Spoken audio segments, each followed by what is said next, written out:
Police officers clash with protesters at a pro-Palestinian rally at the University of Southern California.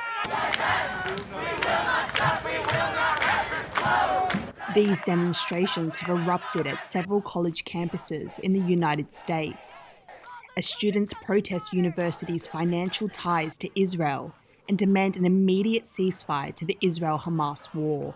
It is insane that this educational institution that preaches all these high, lofty ideals about education and understanding and making the world a better place is making money off of death and destruction and genocide.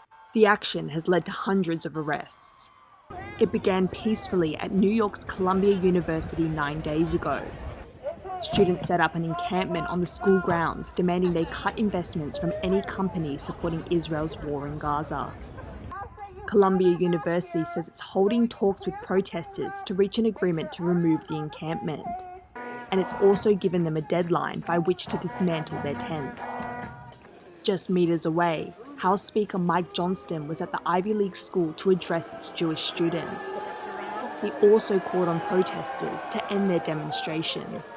My message to the students inside the encampment is go back to class and stop the nonsense. These pro-Israel lawmakers called on the university's president to resign, saying the protests have made Israeli students feel unsafe. Those Israeli students at Columbia and several other colleges have staged counter-protests alongside pro-Palestinian rallies.